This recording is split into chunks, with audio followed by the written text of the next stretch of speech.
Aku, seorang wanita sederhana yang memilih hidup penuh kesetiaan dan cinta, tak pernah menyangka bahwa orang yang paling aku percaya justru akan menjadi luka terbesarku.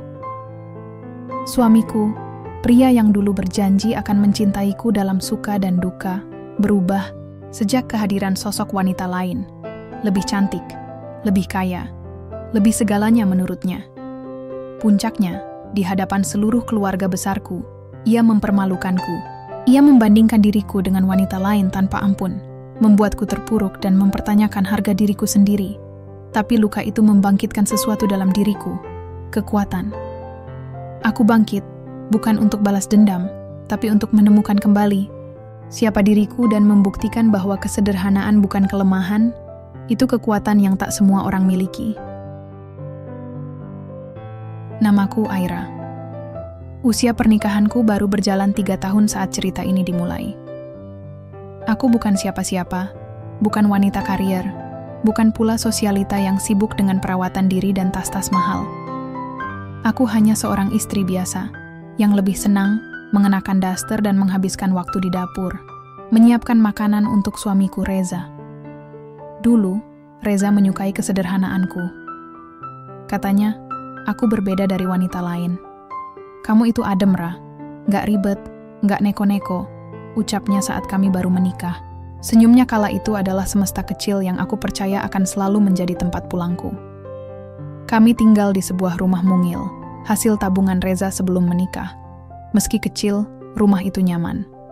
Aku menatanya dengan cinta, tirai motif bunga, taplak meja sulam tangan, dan rak kecil tempat aku menyimpan buku-buku resep warisan ibu. Kupikir, cinta akan selalu cukup. Tapi ternyata, cinta saja tak selalu bisa membuat seseorang bertahan. Hari-hari kami dulu sederhana. Reza bekerja di sebuah perusahaan swasta, dan aku mengurus rumah. Setiap pagi, aku bangun lebih dulu untuk menyiapkan sarapan. Nasi goreng, telur dadar, dan kopi hitam tanpa gula, favoritnya. Ia akan tersenyum, mengacak-acak rambutku, lalu berangkat, kerja dengan semangat. Aku menunggunya setiap sore, menyambutnya di depan pintu. Kadang ia membawa oleh-oleh kecil, atau sekadar pelukan hangat yang membuat semua lelahku sirna. Malam-malam kami penuh tawa. Kami menonton film bersama, berdiskusi soal masa depan, dan bermimpi tentang rumah yang lebih besar, anak-anak yang lucu, dan liburan ke tempat yang belum pernah kami kunjungi. Namun, seperti matahari yang perlahan, tenggelam di balik cakrawala, kehangatan itu mulai memudar tanpa aku sadari. Perubahan itu datang perlahan. Awalnya, Reza pulang lebih malam dari biasanya. Katanya lembur. Aku percaya. Lalu ia mulai jarang sarapan di rumah. Katanya buru-buru. Aku maklumi. Tapi yang membuatku mulai resah adalah cara dia menatapku. Tak lagi hangat, tak lagi penuh cinta. Pandangannya datar, dingin, dan seringkali terlihat seperti bosan. Aku mencoba menghibur diri. Mungkin dia lelah. Mungkin ada masalah di kantor. Aku tak mau cepat berprasangka. Aku percaya padanya. Aku percaya pada cinta yang dulu ia tanam dalam hatiku. Namun, perubahan-perubahan kecil itu seperti gerimis yang pelan-pelan membuat dinding kepercayaan mulai lembab dan rapuh. Aku mulai merasa sendiri, bahkan saat kami duduk berdampingan di sofa. Percakapan kami jadi pendek, seadanya. Ia lebih sering sibuk dengan ponselnya, tertawa kecil sambil mengetik sesuatu yang tak pernah bisa aku lihat. Aku lagi chatting sama tim kantor, Ra. Jawabnya setiap kali aku bertanya. Aku ingin percaya. Tapi aku juga bukan bodoh. Pada suatu malam, saat aku hendak membereskan cucian di keranjang, aku menemukan sapu tangan wanita dengan inisial D di sakunya. Harumnya tajam, berbeda dari parfumku. Aku berdiri lama, menatap benda itu dengan tangan bergetar. Namun, lagi-lagi aku menelan kecurigaanku. Mungkin ini sapu tangan teman kantor. Kebawa aja. Bisikku dalam hati, meski batinku menjerit, menuntut kebenaran. Hari berikutnya, Reza pulang membawa kabar kalau keluarga besarnya akan mengadakan acara kumpul bersama. Keluarga Reza cukup besar, punya banyak paman, bibi, sepupu yang semuanya terlihat mapan dan sukses. Setiap acara keluarga, aku selalu merasa gugup. Mereka baik, tapi secara tak langsung membuatku merasa kecil. Ibu mertuaku pernah bilang, "Kamu itu harusnya lebih merawat diri, Ra. Kamu kan istri Reza. Jangan kalah sama istri sepupu-sepupu yang lain." Aku hanya tersenyum. Tak ada yang tahu betapa keras aku menahan perih waktu itu. Tapi demi Reza, aku selalu datang. Selalu berusaha tampil rapi, meski hanya dengan gamis sederhana dan makeup tipis. Aku tak ingin mempermalukan suamiku. Tapi siapa sangka, kelak justru dia yang akan mempermalukan aku di depan mereka semua. Di acara keluarga itu, yang awalnya hanya akan menjadi rutinitas tahunan, aku kehilangan harga diriku. Tapi sebelum sampai ke sana, izinkan aku bercerita pelan-pelan. Karena luka yang dalam tidak datang dalam sekejap. Ia tumbuh perlahan dari hal-hal kecil yang tak disadari. Dan malam itu, setelah semua tertidur, aku memandang langit-langit kamar kami. Bertanya dalam hati, apa yang salah dariku? Aku tak tahu. Aku hanya seorang istri yang ingin dicintai. Ada yang berubah dari Reza, tapi aku tak tahu pasti sejak kapan. Mungkin setelah ulang tahunku yang ke-30, yang ia lupakan begitu saja. Mungkin setelah ia dipromosikan menjadi kepala divisi dan mulai sibuk rapat keluar kota. Atau mungkin sejak ia bertemu dengan perempuan itu, yang saat ini masih menjadi bayang samar di pikiranku. Perubahan itu datang tanpa bunyi. Tak ada pertengkaran, tak ada ledakan emosi. Hanya hening yang kian pekat di antara kami. Ia tetap tidur di sampingku, tapi rasanya seperti dua orang asing yang kebetulan berbagi ranjang yang sama. Ia tetap berbicara padaku, tapi hanya tentang hal-hal teknis. Baju kantorku mana, Ra? Atau kopi hitamnya jangan terlalu pahit? Pernah suatu pagi, aku sengaja mengenakan baju yang menurutku paling cantik. Gamis berwarna peach muda dengan sulaman bunga kecil di bagian kerah. Aku bahkan menyemprotkan parfum yang dulu Reza bilang harum seperti bunga taman. Tapi ia hanya melirik sekilas dan berkata, "Kamu mau ke pengajian, ya?" Aku tertawa kecil, mencoba menutupi kecewa yang diam-diam menyayat dada. Aku mulai belajar memasak menu baru, ayam rica-rica, gulai ikan, bahkan cheesecake yang dulu ia suka waktu pacaran. Tapi saat aku menyajikannya, ia cuma berkata, "Aku udah makan di kantor. Nanti aja deh." Hatiku mencair seperti cheesecake yang tak masuk kulkas. Hancur perlahan, tanpa bisa kembali ke bentuk semula. Setiap malam aku tidur lebih dulu. Bukan karena mengantuk, tapi karena lelah berharap ia akan mengajakku berbicara, bercanda, atau sekadar bertanya bagaimana hariku. Tapi malam demi malam berlalu dalam keheningan. Ia lebih banyak menatap layar ponsel, mengetik sesuatu dengan senyum yang bukan untukku. Pernah aku berdiri di depan cermin, memandangi wajahku sendiri. Wajah yang mulai terlihat lelah, rambut yang jarang sempat dirapikan, tubuh yang tak semenarik dulu. Aku bukan wanita cantik. Aku tahu itu. Tapi aku juga bukan wanita yang tak berusaha. "Reza, kamu sibuk banget akhir-akhir ini, ya?" Tanyaku suatu malam mencoba membuka percakapan. Iya. "Banyak kerjaan," jawabnya tanpa mengalihkan pandangan dari ponsel. "Capek ya?" lanjutku, berharap dia akan berkata, "Iya, tapi senang lihat kamu masih di sini." Tapi yang keluar dari mulutnya hanya, "Ya, namanya juga kerja, Ra. Nggak semua orang bisa leha-leha di rumah kayak kamu." Ucapannya menamparku. Aku diam. Kata-katanya seperti palu kecil yang menghantam harga diriku pelan-pelan. Ia tak sadar, mungkin. Tapi aku merasa seperti tak berarti apa-apa. Seolah menjadi ibu rumah tangga membuatku lebih rendah dari dia. Hari berikutnya, aku sengaja bangun lebih pagi dari biasanya. Kupel lantai, mencuci pakaian, dan memasak sarapan lengkap. Pagi itu aku menyambut Reza dengan senyum lebar dan semangat. Tapi, Reza malah keluar dari kamar sambil berbicara di telepon, tertawa renyah. "Iya, kamu tuh lucu banget sih," katanya sambil membuka pintu. Aku terpaku. Siapa yang dia ajak bicara sepagi ini? Dan mengapa aku merasa seperti bayangan di rumah sendiri? Sejak hari itu, aku mulai memperhatikan lebih detail. Ponselnya selalu di tangan. Notifikasi selalu disenyapkan. Ia mulai menjaga jarak saat menerima telepon di rumah. Bahkan ke kamar mandi pun ponselnya dibawa. Ia mulai wangi setiap pagi, padahal dulu hanya pakai cologne seadanya. Aku mencurigai sesuatu, tapi tak punya bukti. Aku bukan detektif. Aku hanya istri yang mulai kehilangan suaminya sendiri. Aku mencoba bertanya dengan halus, "Za, kamu lagi dekat sama siapa di kantor?" Ia tertawa, sinis. "Kamu mulai drama nih. Nggak usah mikir yang aneh-aneh, Ra." Aku terdiam. Bukannya lega, aku justru makin hampa. Rasa curiga tak bisa hilang, hanya karena satu kalimat sangkalan.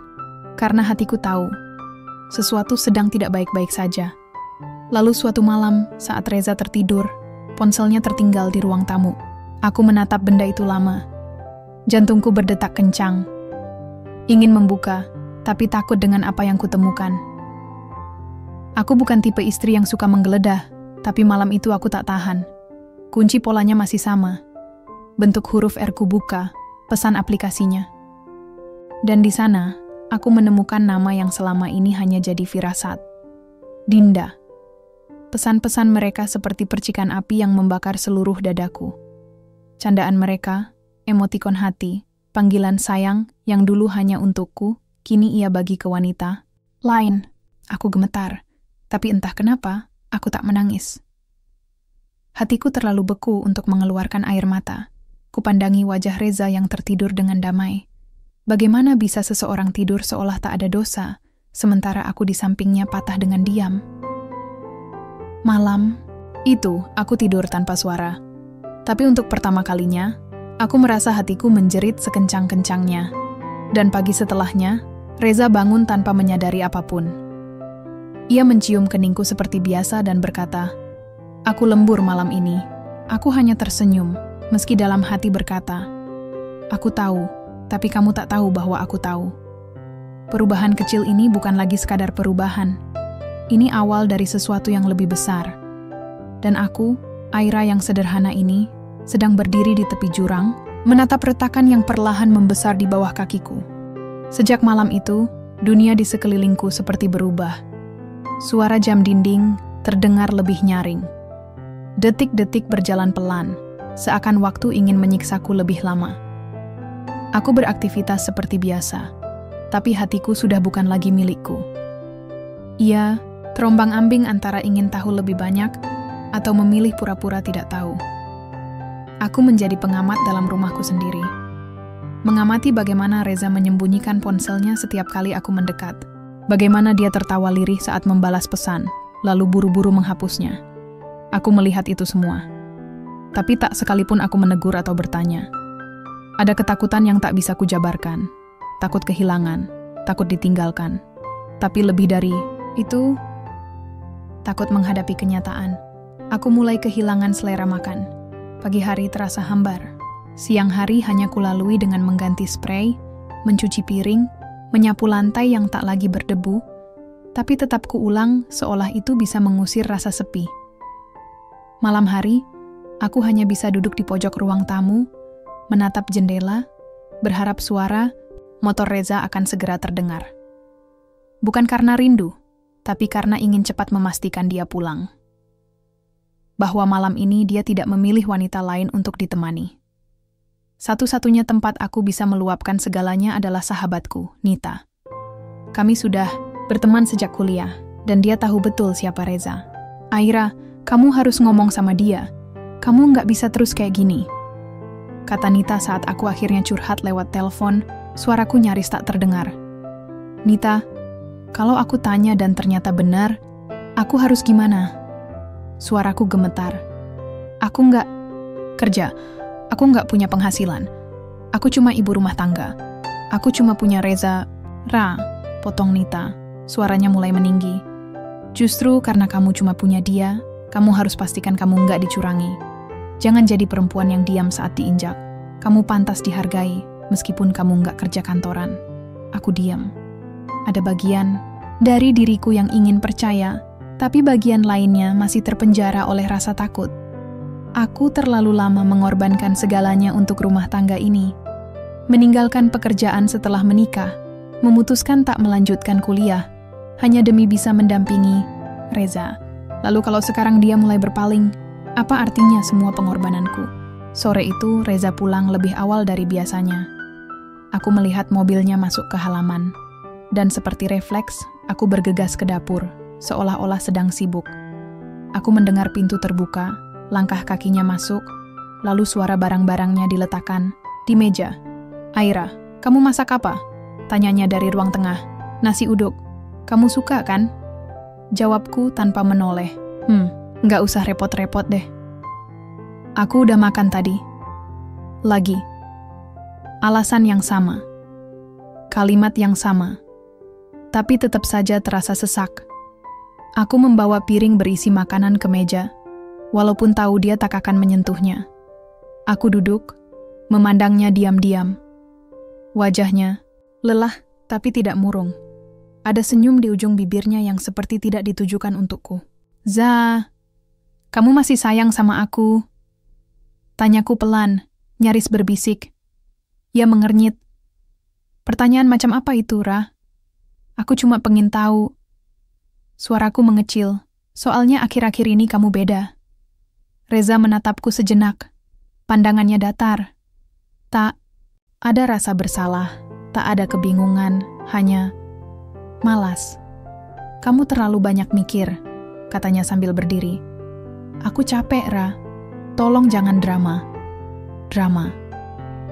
Itulah kata yang digunakan pria saat mereka tak mau disalahkan, tak mau menjelaskan, tak mau bertanggung jawab. Aku bukan aktris, aku istri. Tapi aku memang sedang memainkan peran.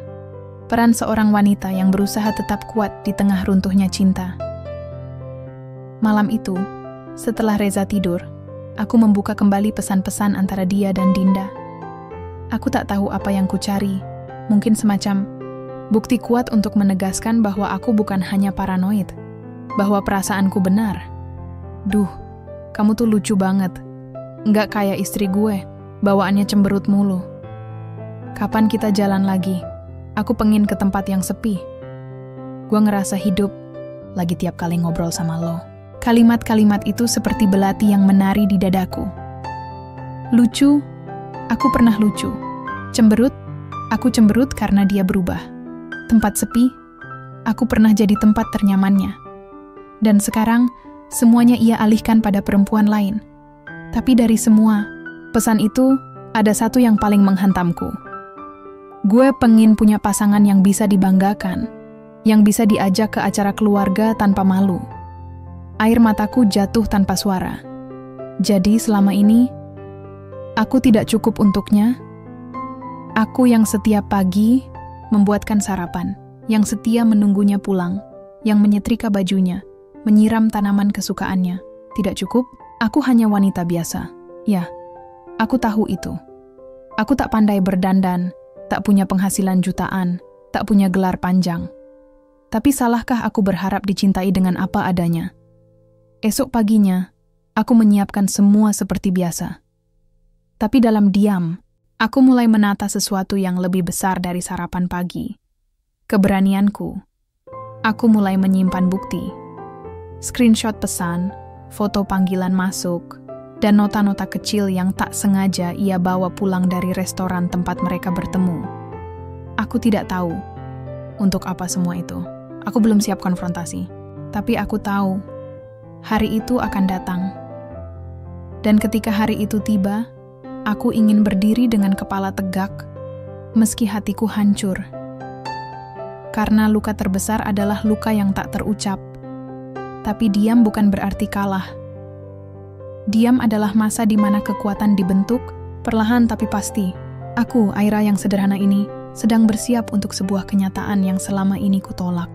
Dan saat semuanya meledak nanti, aku ingin setidaknya, aku sudah siap berdiri.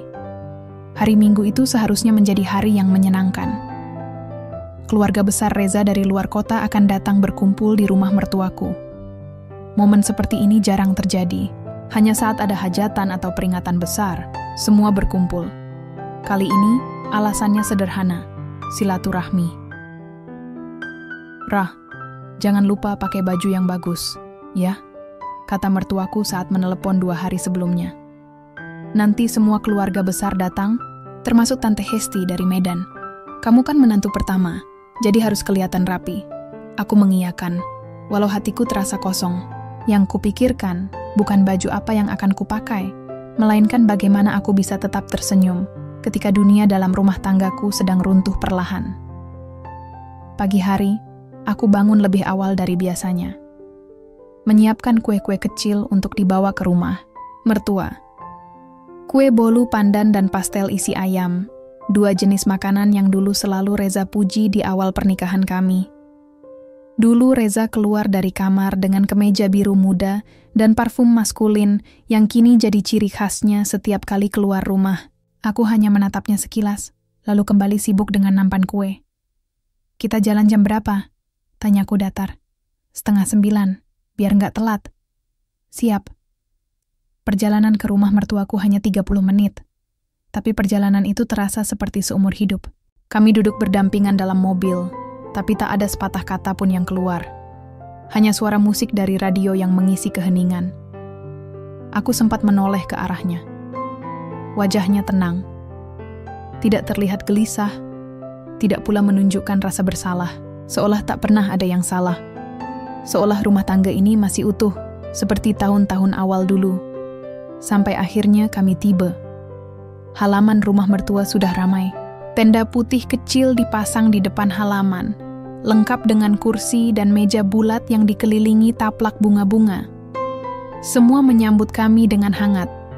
Peluk cium, senyum lebar, dan seruan. Wah, akhirnya datang juga si Aira dan Reza. Aku tersenyum. Palsu, tapi rapi. Aku tahu caranya menampilkan diri yang bahagia. Aku sudah ahli dalam menyembunyikan luka. Jadi saat tante-tante memujiku karena kelihatan makin kalem, dan sepupu-sepupu Reza bilang aku tetap awet muda, aku hanya tersenyum sambil menyuguhkan kue-kue yang kubawa. Reza sibuk bercengkerama dengan para sepupu laki-lakinya. Kadang ia tertawa, kadang ia memukul bahu salah satu dari mereka sambil bercanda. Tapi yang membuatku tercekat adalah saat seorang sepupunya, Gilang, berteriak, "Eza, lu masih inget nggak tuh yang dulu pernah lo ceritain? Cewek kantor yang suka ngegodain lo." Aku menoleh. "Dek, nama itu belum disebut, tapi aku tahu arah pembicaraannya." Reza tertawa. "Yang mana, Lang? Banyak banget sih." Semua tertawa, kecuali aku. Dan saat mereka mulai menyebut nama itu, Dinda, hatiku seperti dihantam palu. Aduh, tuh cewek cakep banget. Kalau gue jadi lo, Siza, udah gue ajak kenalan. Jangan-jangan. Gilang menaikkan alisnya, menggoda. Reza hanya tertawa sambil mengangkat bahu. "Hehehe, mana berani. Gue udah ada Aira." Tapi tawa itu bukan tawa membanggakan, bukan tawa yang melindungiku sebagai istrinya. Itu tawa yang membiarkan mereka berspekulasi. Tawa yang tidak menyangkal. Tawa yang membuatku terlihat kecil. Aku menahan napas, lalu memalingkan wajah. Berpura-pura membantu di dapur, meski sebenarnya aku ingin menghilang. Di dapur, mertuaku memanggilku. "Ra, nanti bantuin potong buah, ya. Tante-tante pada pengen ngemil yang segar-segar." "Iya, Bu," jawabku pelan. Tapi baru saja aku memegang pisau, ku dengar suara Tante Hesti dari arah ruang makan. "Kamu beruntung ya, Zah." "Aira, tuh sabar, sederhana, nggak neko-neko. Jarang loh zaman sekarang." Aku tersenyum mendengar itu, tapi hanya sedetik. Karena kemudian Reza menjawab dengan kalimat yang menusuk. "Iya sih, cuma kadang jadi nggak bisa diajak ke acara-acara resmi. Bukan karena Aira nggak bisa, ya. Tapi gayanya terlalu polos. Kurang stand out aja kalau dibandingin. Ya, perempuan zaman sekarang." Aku membeku. Semua tawa yang menyusul setelah kalimat itu seperti dengungan lebah di telingaku. Sakit. Memalukan. Mengiris harga diriku di depan keluarga besarnya. Ia baru saja membandingkanku dengan wanita lain, dan tak berusaha menutupinya. Aku menelan ludah. Menunduk. Aku ingin meletakkan pisau itu dan pergi, tapi kakiku tak bergerak. Mataku memanas, tapi air matanya belum turun. Belum. Aku berjalan keluar dapur, menyamar dengan senyum. "Bu, buahnya nanti aja ya. Aku mau duduk." Sebentar. Di kursi taman belakang rumah mertua, aku duduk sendirian, mengusap pelan bagian dada yang terasa sesak. Aku bukan perempuan yang kuat. Tapi hari itu, aku belajar satu hal. Ada rasa malu yang tak bisa dijelaskan dengan kata-kata. Dan rasa itu datang bukan dari orang luar, tapi dari orang yang kau percaya, yang kau pilih sebagai rumah. Dan hari itu, rumahku baru saja meruntuhkan dinding terakhir yang selama ini kutegakkan dengan cinta. Malam itu, setelah acara keluarga selesai dan semua tawa mereda, aku dan Reza kembali ke rumah dengan keheningan yang sama seperti pagi tadi. Tapi kali ini, keheningan itu bukan karena tak ada yang dibicarakan, melainkan karena ada terlalu banyak yang ingin kuteriakkan, tapi tak tahu harus mulai dari mana. Reza menyetir tanpa bicara, sesekali menyalakan lampu sein dengan gerakan kasar. Aku memandang keluar jendela, membiarkan lampu-lampu kota melewati mataku seperti bayangan kenangan yang berlalu cepat. Di dalam benakku, kalimat yang ia ucapkan siang tadi terulang terus-menerus. Gayanya terlalu polos. Kurang stand out aja kalau dibandingin. Ya, perempuan zaman sekarang. Aku menggigit bibir, menahan diri agar tak menangis di dalam mobil. Harga diriku sudah hancur siang tadi. Setidaknya biarkan malam ini tetap diam. Sesampainya di rumah, aku langsung menuju kamar. Melepas jilbab, menyimpan baju di gantungan, dan duduk di tepi tempat tidur dalam gelap. Reza masih di ruang tamu, entah menonton TV atau mungkin malah sibuk dengan ponselnya lagi. Aku tak ingin tahu. Beberapa menit kemudian, ia masuk ke kamar, menyalakan lampu. "Kenapa nggak nyalain lampu? Gelap amat," katanya sambil melepas jam tangan. Aku menoleh pelan. "Kenapa kamu ngomong kayak gitu tadi siang?" Reza menatapku bingung. "Ngomong apaan? Di depan keluarga kamu. Kamu bilang aku nggak bisa diajak ke acara resmi. Gayaku terlalu polos. Kamu bandingkan aku sama perempuan zaman sekarang." Reza mendesah, lalu duduk di kursi kerja. "Itu cuma bercandaan, Ra. Nggak usah dibawa serius." "Itu bukan bercandaan. Kamu mempermalukan aku." Ia tertawa kecut. "Aira, please deh. Kamu baper banget sih. Aku cuma ngomong fakta. Kamu sendiri kan yang nggak pernah mau dandan. Nggak pernah peduli soal penampilan." "Salah aku?" Aku membeku. "Reza, aku ini istri kamu. Harusnya kamu lindungi aku, bukan malah menjatuhkan aku di depan orang-orang. Jangan sok jadi korban." "Deh, Ra. Kamu sendiri yang nggak pernah berubah." Aku capek ngomongin ini terus. Aku pengin pasangan yang bisa diajak bangga kalau jalan bareng. Yang bisa duduk di sebelah aku tanpa bikin aku kelihatan, ya, terlalu sederhana. Kalimat itu seperti tamparan. Aku berdiri pelan, menatapnya dengan mata yang mulai berair. "Jadi selama ini, kamu malu ya punya aku sebagai istri?" Ia tak menjawab, dan dalam diam itulah aku tahu jawabannya. Aku melangkah keluar kamar. Tak peduli Reza memanggil atau tidak, aku menuju ruang tamu, duduk di sofa dan menangis. Pelan, tenang, tapi air matanya deras, seperti sudah lama menunggu waktu untuk tumpah. Aku mengingat masa-masa awal pernikahan kami, saat Reza bilang, aku adalah rumah baginya. Saat dia dengan bangga menggandengku di depan teman-temannya. Saat dia bilang, aku tak perlu dandan atau berubah jadi orang lain, karena dia mencintaiku yang apa adanya. Tapi waktu mengubah segalanya. Dan aku tetap di tempat yang sama. Mungkin itu masalahnya. Aku terlalu percaya kalau cinta tak butuh pembuktian selain kesetiaan. Tapi Reza berubah, dan aku tak menyadari seberapa jauh dia melangkah. Sampai aku tertinggal sendiri. Beberapa hari setelah kejadian itu, aku lebih banyak diam. Tak ada lagi sambutan hangat saat Reza pulang. Tak ada obrolan di meja makan. Aku hanya menjalani peran tanpa perasaan. Nita kembali menelepon. Kali ini aku tak lagi menahan air mata. Ra, kamu nggak bisa terus kayak gini. Dia bukan cuma menyakitimu, tapi menghancurkan harga dirimu. Aku tahu, Nit. Suaraku parau. Tapi aku nggak tahu harus mulai dari mana. Aku takut. Takut kalau semuanya beneran hancur. Nita terdiam sejenak. Lalu ia berkata pelan. Yang kamu jalani sekarang udah hancur, Ra. Kamu cuma bertahan di atas puing-puingnya. Kalau kamu terus diam, kamu yang bakal hancur. Kata-kata itu menancap dalam. Aku mulai berpikir. Mungkin benar. Mungkin aku harus berhenti menyelamatkan sesuatu yang bahkan dia sendiri sudah tak peduli untuk jaga. Malamnya, saat Reza tertidur, aku kembali membuka ponselnya. Kali ini tak sekadar membaca. Aku mengirimkan semua bukti yang sudah kupotret ke email pribadiku. Bukti chat, panggilan, foto. Aku tak tahu akan kulakukan apa nanti. Tapi aku tahu. Aku harus menyimpan semuanya.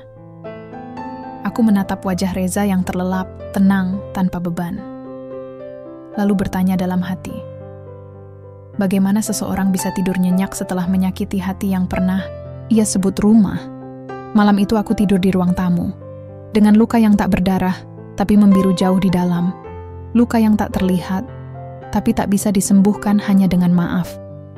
Hari-hari setelah acara keluarga itu berjalan seperti bayangan. Aku hadir, tapi tak benar-benar hidup. Bangun pagi, menyiapkan sarapan, membersihkan rumah. Semua kulakukan seperti robot. Tak ada lagi percakapan hangat, tak ada pelukan pagi, tak ada senyuman yang tulus. Reza mulai semakin sering pulang larut malam. Alasannya selalu sama. Lembur, meeting, atau urusan kantor mendadak. Tapi aku sudah tahu kebenarannya. Aku hanya tak tahu harus bagaimana menghadapinya. Sampai malam itu, saat semuanya benar-benar retak. Reza pulang lewat tengah malam. Aku belum tidur. Bukan karena menunggunya, tapi karena dadaku terlalu sesak untuk bisa memejamkan mata. Begitu dia membuka pintu dan melihatku duduk di ruang tamu, alisnya langsung terangkat. Belum tidur? Aku mau bicara, ucapku tanpa basa-basi. Reza meletakkan tasnya di sofa. Besok aja, Ra. Aku capek. Enggak, sekarang. Ia mendesah, malas. Duduk di kursi seberangku dengan tubuh menyender. Oke, apalagi? Aku menggenggam ponselku erat, lalu membuka galeri. Kuperlihatkan satu persatu foto tangkapan layar dari pesan-pesannya dengan Dinda. Pesan-pesan dengan kata-kata manis. Candaan yang hanya cocok diucapkan oleh dua orang yang lebih dari sekadar rekan kerja. Ada foto selfie Dinda dengan pakaian ketat, dengan caption yang membuat hatiku bergetar. Buat yang selalu bilang aku cantik, thanks ya, dan Reza membalas dengan emoji api dan kata, beneran cantik sih, nggak bohong. Jangan bikin aku nggak konsen kerja dong. Tanganku gemetar saat menunjukkan itu semua. Bukan karena takut, tapi karena kecewa. Aku udah tahu semuanya, Reza. Kamu bukan cuma mempermalukanku, kamu juga... Ya udah. Terus, kamu mau apa? Mau teriak-teriak sekarang? Mau jadi istri lebay yang ngungkit semua isi HP suaminya? Potong Reza dengan nada tinggi. Dadaku bergetar. Kamu selingkuh. Reza berdiri, membuang napas panjang, seperti orang yang kelelahan menghadapi drama murahan. Aku nggak selingkuh, Ra. Dinda itu cuma teman kantor. Kita emang deket, tapi nggak lebih. Kamu aja yang terlalu sensi. Kalau nggak lebih, kenapa kamu bandingin aku sama dia? Suaraku bergetar. Kenapa kamu bisa dengan gampangnya bilang aku nggak cukup? Di depan keluargamu? Ia terdiam sejenak. Lalu kalimat berikutnya keluar seperti peluru. Karena emang kenyataannya kamu nggak cukup, Ra. Jantungku berhenti sejenak. Kamu terlalu sederhana buat aku. Aku butuh pasangan yang bisa ngimbangin aku. Bukan cuma duduk di rumah, masak, bersihin rumah. Aku pengen seseorang yang bisa bikin aku bangga. Yang tampil oke. Yang ngerti dunia kerja, dunia pergaulan. Kamu gitu-gitu aja dari dulu. Seketika, dunia seperti berhenti berputar. Semua pengorbananku, semua waktuku, semua usahaku menjaga rumah ini dianggap remeh hanya karena aku tak secantik Dinda, tak semodern Dinda, tak stand out seperti wanita lain. Air mataku akhirnya jatuh. Tapi aku tak ingin ia melihatku lemah. Aku bangkit, menatapnya lurus. Aku mungkin sederhana, Reza, tapi aku istrimu. Dan aku tidak pantas diperlakukan seperti ini. Tidak oleh orang yang dulu bersumpah untuk mencintaiku apa adanya. Reza tertawa sinis. Iya, dan orang bisa berubah, Ra. Dunia berubah. Kalau kamu gak bisa ikut berubah, jangan salahin aku. Aku melangkah ke kamar, mengambil tas kecil dan dompet. Reza memanggilku, tapi aku tak peduli. Aku tak tahu harus ke mana malam itu. Tapi aku tahu satu hal, aku harus pergi. Setidaknya untuk sementara, untuk menyelamatkan sisa harga diriku yang hancur. Saat pintu tertutup di belakangku, aku sadar, rumah ini memang sudah retak sejak lama. Dan malam itu, aku memilih keluar sebelum reruntuhannya menimbun tubuhku hidup-hidup. Malam itu aku menginap di rumah Nita, sahabatku yang dari dulu selalu jadi tempat pulang ketika dunia terasa terlalu asing. Ia membuka pintu dengan wajah cemas, tapi tak banyak bertanya. Ia tahu ada luka yang jawabannya tak perlu dikejar, karena akan terbuka sendiri lewat air mata. Aku duduk di sofa ruang tamunya, diam. Lalu pecah, aku menangis di pelukannya. Seperti anak kecil yang kehilangan arah, sambil terus mengulang. Aku dibandingkan, Nit. Aku dibandingkan sama perempuan lain. Nita hanya memelukku erat, mengusap punggungku tanpa berkata apapun. Kadang memang tidak butuh saran, hanya butuh pelukan yang jujur. Keesokan harinya, aku bangun dengan mata sembab, tapi perasaan lega sedikit merayap di dada. Ini pertama kalinya aku jauh dari Reza dalam 2 tahun terakhir. Aneh, tapi juga menenangkan. Aku membuka ponsel. Banyak panggilan tak terjawab dari Reza. Beberapa pesan masuk. Kamu di mana? Balik. Era, kita omongin baik-baik. Jangan kekanak-kanakan. Lucu.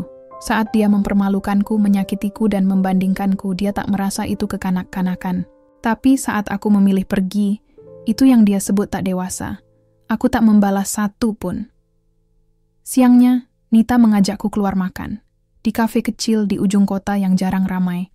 Kami duduk di pojokan, di dekat jendela. Ra, katanya pelan sambil menatapku.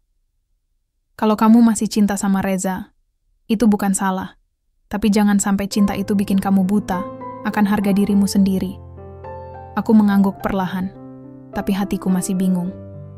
Masalahnya, Nit, aku gak tahu lagi apakah aku cinta atau hanya terbiasa.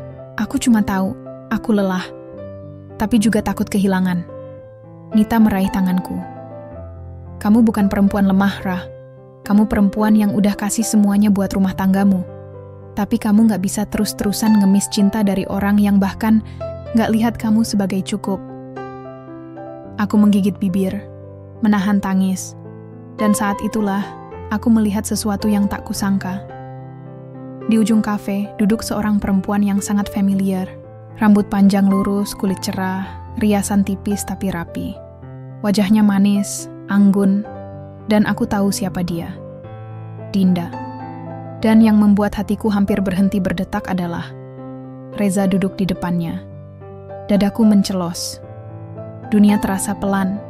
Mereka tak melihatku. Aku segera menunduk, tubuhku gemetar. Nita langsung menoleh ke arah yang sama. Matanya membulat, lalu segera menarik tubuhku, menyembunyikanku di balik dinding kafe. Ra, kamu yakin kamu mau lihat ini? Aku mengangguk pelan, walau tubuhku ingin lari sejauh mungkin. Perlahan, aku melirik dari balik pilar. Reza tertawa. Dinda menyentuh tangannya di atas meja. Tidak ada pelukan, tidak ada ciuman. Tapi kedekatan mereka jelas bukan hanya rekan kerja. Itu kedekatan dua orang yang nyaman saling menyentuh, yang saling menyukai, yang sedang memupuk perasaan. Hatiku pecah. Aku menarik napas panjang, lalu bangkit. Nita mencoba menahanku, tapi aku menepisnya. Aku berjalan ke meja mereka dengan langkah pasti, meskipun lututku terasa lemas. Reza menoleh dan wajahnya langsung pucat saat melihatku berdiri di depannya. Aira, Dinda juga tampak kaget, tapi tetap tenang. Bibirnya tersenyum sopan, seolah tak merasa bersalah. Aku berdiri diam beberapa detik, lalu aku menatap Reza lurus-lurus. Sekarang aku tahu kenapa kamu bilang aku terlalu sederhana. Reza membuka mulut, tapi aku mengangkat tangan. Jangan bicara dulu. Aku cuma mau bilang satu hal. Aku menoleh ke Dinda. Selamat, Mbak. Kalau memang ini yang kamu mau, kamu udah berhasil bikin suami orang lupa siapa yang selama ini tidur di kasurnya, masak buatnya, dan selalu memaafkan semua kekurangannya. Dinda tersenyum kecil. Maaf, kalau saya salah paham, tapi saya dan Reza hanya... Kalian bukan hanya rekan kerja, potongku tegas. Tapi terima kasih sudah menunjukkan siapa dia sebenarnya. Aku menatap Reza lagi. Air mataku menetes. Tapi kali ini bukan karena sedih, tapi karena aku tahu aku sudah selesai. Aku mungkin gak cantik, gak modern, tapi aku tahu caranya jadi perempuan yang setia, yang enggak membandingkan. Dan kamu, Reza, kamu kehilangan perempuan itu. Aku melangkah pergi, tak menoleh lagi.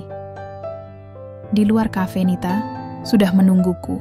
Dia memelukku erat dan aku pun menangis dalam pelukannya.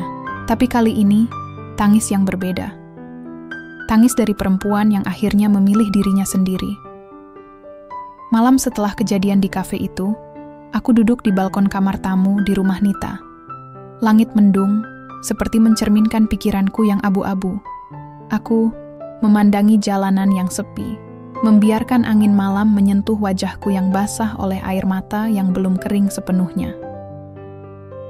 Reza belum berhenti menelepon. Pesan-pesannya masuk tanpa henti, panjang, panik, memohon. Katanya dia minta maaf. Katanya dia khilaf. Katanya, semua itu salah paham. Aku gak pernah serius sama Dindara. Aku cuman, aku bodoh. Please, pulang. Kita omongin semua. Kita perbaiki. Aku janji. Janji. Aku pernah hidup di dalamnya. Di awal pernikahan kami, janji-janji seperti itu adalah bahan bakar hatiku. Tapi kini, kata itu terdengar hampa. Seperti rumah kosong yang dibiarkan lapuk bertahun-tahun. Aku tahu Reza panik bukan karena kehilangan aku, tapi karena kehilangan kendali atas narasi yang selama ini dia pegang. Baginya, aku selalu menjadi istri yang diam, yang menahan, yang memaklumi. Tapi, kali ini, tidak lagi. Ra, suara Nita terdengar dari belakangku. Ia membawa 2 cangkir teh hangat, lalu duduk di sebelahku. Kamu udah mikir mau ngapain selanjutnya? Aku terdiam beberapa saat. Mataku menatap ke jauh. Aku mau pulang, kataku akhirnya. Nita menoleh cepat. Pulang ke rumah Reza. Aku menggeleng. Pulang ke rumah Mama. Ia menghela napas lega. Aku kira kamu mau balikan. Aku juga sempat mikir mau balikan, Nit. Aku menatap cangkir di tanganku. Karena aku takut. Takut sendirian. Takut salah ambil keputusan. Tapi, Nita mendorongku lembut. Tapi aku lebih takut kehilangan diriku sendiri. Aku tersenyum tipis, pahit. Aku udah terlalu lama menyangkal luka-luka yang dia buat. Terlalu sering meyakinkan diri bahwa semua ini masih bisa diselamatkan. Tapi kenyataannya, cinta itu gak cukup kalau cuma aku yang berjuang sendirian. Malam itu aku mengemas barang-barangku. Bukan hanya dari rumah Nita, tapi juga dari rumah pernikahanku. Aku menelepon ibuku, dan suaranya terdengar gemetar di seberang telepon saat aku bilang, Ra mau pulang, Ma. Paginya, Reza muncul di depan rumah Nita. Matanya sembab, wajahnya seperti tidak tidur semalaman. Aku turun membawa koper kecil, dan saat ia melihatku, ia langsung mendekat. Aira, jangan pergi please. Aku udah salah, aku nyesel. Kita bisa bicarain semua ini. Aku berubah, Ra. Aku janji. Aku menatapnya. Lama. Di matanya ada panik. Tapi juga ego. Ia tak benar-benar melihatku. Hanya ingin mempertahankan apa yang ia anggap miliknya. Reza. Suaraku tenang. Aku pernah jadi perempuan yang sangat mencintaimu. Aku pernah jadi perempuan yang menunggu kamu pulang, yang bangga menyebutmu suami di depan siapapun. Tapi kamu mempermalukan aku. Kamu meremehkanku. Dan yang lebih parah, kamu membuatku meragukan diriku sendiri. Air matanya jatuh. Tapi kali ini aku tidak tergoyah. Aku pergi bukan karena aku nggak cinta, tapi karena aku harus mencintai diriku lebih dulu. Kamu kehilangan aku, Reza. Bukan karena Dinda lebih cantik atau modern, tapi karena kamu nggak pernah benar-benar melihat siapa aku sebenarnya. Ia mencoba meraih tanganku, tapi aku mundur. Selamat tinggal, Reza. Aku masuk ke dalam mobil yang disiapkan Nita. Dengan koper kecil dan hati yang lebih ringan dari sebelumnya, aku menuju rumah Mama. Rumah tempat aku dibesarkan. Rumah yang selalu menerimaku, apa adanya. Di perjalanan, aku menangis. Bukan karena sedih, tapi karena akhirnya aku berani memilih luka yang jujur, daripada terus hidup dalam luka yang pura-pura indah. Aku pulang. Tidak ke rumah yang pernah kami beli bersama, tapi ke rumah yang membesarkanku dengan kehangatan dan cinta sederhana. Rumah Mama. Saat aku turun dari mobil dan melihat wajah Mama yang menunggu di depan pagar, mataku langsung basah. Ia tersenyum, tapi senyuman itu menggigil. Aku tahu hatinya ikut patah melihat anak perempuannya pulang dengan luka yang tak kelihatan, tapi terasa nyata. Aku berlari kecil dan memeluknya erat. "Ma." Itu saja yang bisa keluar dari bibirku. Lalu selebihnya adalah tangisan panjang yang tak tertahan.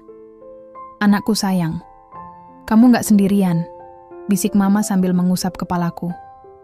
Hari-hari selanjutnya berjalan lambat, tapi tidak sepi. Mama memanjakanku seperti saat aku masih kecil. Menyajikan sarapan dengan menu favoritku, menyelimutiku saat aku ketiduran di sofa, dan mendengarkan setiap ceritaku dengan sabar, tanpa sekalipun menyalahkan. Lucunya, aku malah menemukan kembali diriku di tempat yang pernah ingin kutinggalkan dulu demi membangun masa depan bersama Reza. Aku mulai menulis lagi, sesuatu yang dulu sangat kusukai sebelum menikah. Kertas-kertas di meja mulai penuh dengan tulisan-tulisan pendek, puisi, bahkan ide cerita. Entah akan jadi apa, tapi menulis membuatku merasa hidup kembali. Lalu satu hari, Mama duduk di sampingku di beranda. Sore itu hangat, langit semburat jingga. Ia menatapku lama sebelum berkata, "Kamu gak harus kuat, Ra. Tapi kamu juga gak boleh lupa. Kamu berharga." Aku mengangguk, mataku kembali basah. Aku takut, Ma. Takut sendirian selamanya. Takut gak ada yang bisa terima aku, yang sederhana ini. Mama tersenyum. "Kamu bukan perempuan biasa, Ra. Kamu perempuan yang tulus, yang berani pergi dari tempat yang menyakitimu, walau kamu masih mencintai orang itu. Kamu hebat, Nak. Lebih dari yang kamu kira." Kata-kata Mama menyusup ke dalam luka-luka batinku seperti pelukan hangat. Untuk pertama kalinya setelah sekian lama, aku percaya. Mungkin benar, aku bukan kurang. Aku hanya belum dihargai oleh orang yang tepat. Beberapa minggu berlalu. Aku mulai membuka diri. Nita sering mengajakku keluar, ke komunitas penulis lokal. Dan dari sana aku mulai bertemu orang-orang baru. Bukan untuk mencari pengganti Reza, tapi untuk menemukan kembali ruang di mana aku bisa berkembang. Reza, ia masih mencoba menghubungiku. Tapi kali ini aku tak pernah membalas. Bukan karena benci, tapi karena aku sudah selesai.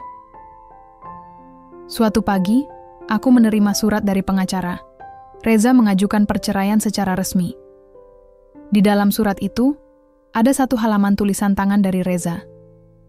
Panjang. Isinya permintaan maaf, penyesalan, dan harapan bahwa suatu hari aku akan memaafkannya. Aku membacanya dengan tenang. Lalu melipatnya dan menyimpannya di laci. Aku tidak membalas. Karena kadang, tak semua permintaan maaf butuh jawaban. Yang lebih penting adalah, aku sudah memaafkan diriku sendiri. Di malam yang tenang, aku menulis di jurnal kecilku. Dulu, aku kira kehilangan Reza adalah akhir dari segalanya. Tapi ternyata, justru itulah awal dari segalanya. Awal dari menemukan diriku sendiri kembali. Awal dari mencintai diri sendiri tanpa syarat. Dan mungkin, awal dari hidup yang sesungguhnya. Hari ini ulang tahunku yang ke-31. Tidak ada pesta besar, tidak ada balon warna-warni atau kejutan dari pasangan seperti yang dulu pernah kudambakan. Tapi entah kenapa, aku merasa ini adalah ulang tahun paling bermakna dalam hidupku. Aku merayakannya dengan sederhana di rumah Mama. Hanya ada aku, Mama, Nita, dan beberapa sahabat dari komunitas penulis. Kue buatan Mama masih seenak dulu. Kami tertawa bersama, makan singkong goreng sambil mengenang masa-masa dulu, dan untuk pertama kalinya sejak lama, aku merasa cukup. Beberapa bulan telah berlalu sejak aku menandatangani surat perceraian itu. Tidak ada air mata saat kugoreskan tanda tangan, hanya ada ketenangan.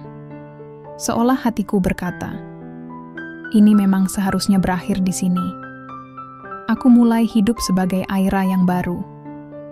Aku pindah ke rumah kecil yang kusewa tak jauh dari rumah Mama. Rumah mungil dengan jendela besar dan kebun kecil yang kutanami bunga melati. Setiap pagi, aku membuka jendela, membiarkan cahaya masuk, dan berkata pada diri sendiri, kamu baik-baik saja, Ra. Kamu kuat. Kegiatanku menulis mulai menghasilkan. Salah satu tulisanku dimuat di majalah perempuan. Temanya tentang keberanian seorang istri untuk memilih dirinya sendiri. Banyak yang menghubungiku, menyampaikan rasa terima kasih karena merasa terwakili. Itu membuatku sadar, lukaku punya makna. Bahwa kesakitanku bukan sia-sia. Satu hari, aku diundang menjadi pembicara di sebuah seminar kecil bertema mencintai diri setelah dikhianati. Aku berdiri di atas panggung kecil, tangan dingin, tapi suara mantap. Aku pernah merasa tak berharga karena dibandingkan. Aku pernah dipermalukan oleh orang yang seharusnya melindungiku. Tapi hari ini aku berdiri di sini bukan sebagai korban, melainkan sebagai perempuan yang bangkit. Karena aku akhirnya sadar, aku tak perlu jadi sempurna untuk layak dicintai. Aku hanya perlu jadi diriku sendiri, dan itu sudah cukup. Tepuk tangan mengisi ruangan. Tapi bukan itu yang paling menyentuhku. Setelah acara selesai, seorang perempuan muda menghampiriku.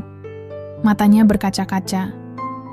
Kak Aira, terima kasih. Cerita kakak menyelamatkan aku. Aku juga sedang menjalani hal yang mirip. Dan sekarang, aku gak merasa sendirian lagi. Aku memeluknya, erat. Di saat itu, aku tahu, semua rasa sakitku dulu tidak sia-sia. Karena dari patahanku, aku bisa menjadi cahaya bagi orang lain yang masih dalam gelap. Suatu sore, aku duduk di beranda rumah kecilku, menyeruput teh sambil membaca naskah buku yang sedang kususun. Judul sementaranya, Perempuan yang Tak Lagi Minta Maaf Karena Sederhana. Buku ini adalah kisahku, dan kisah banyak perempuan lain yang juga bertahan meski tak dihargai. Dari kejauhan, aku melihat seorang pria dari komunitas penulis, Dimas, datang mengantar draft cetakan. Ia tersenyum hangat, menyapa sopan, dan tak menuntut apa-apa. Kami berbincang ringan, tertawa kecil, lalu ia pamit pulang. Saat ia berlalu, aku tersenyum sendiri. Bukan karena jatuh cinta, belum. Tapi karena hatiku sudah siap terbuka. Tanpa trauma, tanpa takut dibandingkan. Karena aku tahu, aku cukup dengan caraku sendiri. Malam pun datang. Aku duduk di depan cermin, menatap wajahku sendiri. Bukan lagi wajah istri yang dipermalukan. Bukan lagi wajah perempuan yang terus bertanya, apa aku kurang? Yang kulihat adalah seorang perempuan yang sudah belajar berdiri sendiri. Yang tahu rasanya jatuh, tapi juga tahu cara bangkit dengan anggun. Aku tersenyum pada bayanganku. Terima kasih, Ra.